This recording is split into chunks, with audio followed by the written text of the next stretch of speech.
नमस्कार दोस्तों, हम सभी अपने लक्ष्य को पाने के लिए भाग रहे हैं। पाने की चाह इतनी प्रबल है कि लोग अपने लाभ के लिए दूसरों को हानि पहुंचाने में भी नहीं कतराते। लेकिन जीवन में समृद्धि ऐसे नहीं आती। आइए इस कहानी से इस बात को और आसानी से समझते हैं। बहुत समय पहले की बात है। एक ऋषि गुरुकुल में बालकों को शिक्षा प्रदान करते थे। उनके गुरुकुल में अनेक राज्यों के राजकुमारों के साथ साथ साधारण परिवार के बालक भी शिक्षा प्राप्त करते थे। उस दिन वर्षों से शिक्षा प्राप्त कर रहे शिष्यों की शिक्षा पूर्ण हो रही थी और सभी बड़े ही उत्साह से अपने अपने घर लौटने की तैयारी में थे। जाने के पूर्व ऋषिवर ने सभी शिष्यों को अपने पास बुलाया। सभी शिष्य उनके समक्ष आकर एकत्रित हो गए। ऋषिवर सभी शिष्यों को संबोधित करते हुए बोले, प्रिय शिष्यों, आज आप सबका इस गुरुकुल में अंतिम दिन है। मेरी इच्छा है कि यहां से प्रस्थान करने के पूर्व आप सब एक दौड़ में सम्मिलित हों।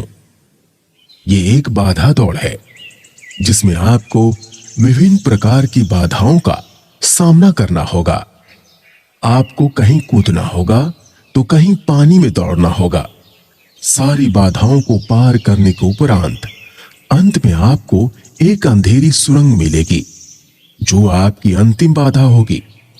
उस सुरंग को पार करने के उपरांत ही आपकी दौड़ पूर्ण होगी। तो क्या आप सब इस दौड़ में सम्मिलित होने के लिए तैयार हैं? सभी शिष्यों ने एक स्वर में बोला, हम तैयार हैं। दौड़ प्रारंभ हुई। सभी तेजी से भागने लगे। समस्त बाधाओं को पार करने के उपरांत वे अंत में सुरंग में पहुंचे। सुरंग में बहुत अंधेरा था। जब शिष्यों ने सुरंग में भागना प्रारंभ किया तो पाया कि उसमें जगह जगह नुकीले पत्थर पड़े हुए हैं। वे पत्थर उनके पांव में चुभने लगे और उन्हें असहनीय पीड़ा होने लगी। लेकिन जैसे तैसे दौड़ समाप्त कर वे सब वापस ऋषिवर के समक्ष एकत्रित हो गए।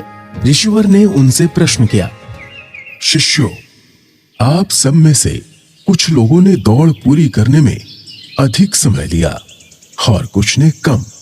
भला ऐसा क्यों? गुरुवर, हम सभी साथ साथ ही दौड़ रहे थे, लेकिन सुरंग में पहुंचने के बाद स्थिति बदल गई। कुछ लोग दूसरे को धक्का देकर आगे निकलने में लगे हुए थे, तो कुछ लोग संभल संभल कर आगे बढ़ रहे थे।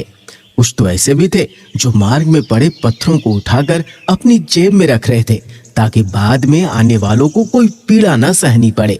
इसलिए सबने अलग अलग समय पर दौड़ पूरी की। ठीक है, अब वे लोग सामने आए जिन्होंने मार्ग में से पत्थर उठाए और वे पत्थर मुझे दिखाएं। आदेश सुनने के बाद कुछ शिष्य सामने आए और अपनी जेबों से पत्थर निकालने लगे। लेकिन उन्होंने देखा कि जिसे वे पत्थर समझ रहे थे वास्तव में वे बहुमूल्य हीरे थे। सभी आश्चर्यचकित होकर ऋषिवर की ओर देखने लगे। तब ऋषिवर बोले कि मैं जानता हूं कि आप लोग इन हीरों को देखकर अचरज में पड़ गए हैं। इन हीरों को मैंने ही सुरंग में डाला था। ये हीरे उन शिष्यों को मेरा पुरस्कार है जिन्होंने दूसरों के बारे में सोचा। शिष्यों, ये दौड़ जीवन की भागम भाग को दर्शाती है, जहां हर कोई कुछ न कुछ पाने के लिए भाग रहा है, किंतु अंत में समृद्ध वही होता है जो इस भागम भाग में भी दूसरों के बारे में सोचता है और उनका भला करता है। अतः जाते जाते ये बात गांठ बांध लें कि जीवन में सफलता की इमारत खड़ी करते समय उसमें परोपकार की ईंटें लगाना ना भूलें। अंततः वही आपकी सबसे अनमोल जमा पूंजी होगी।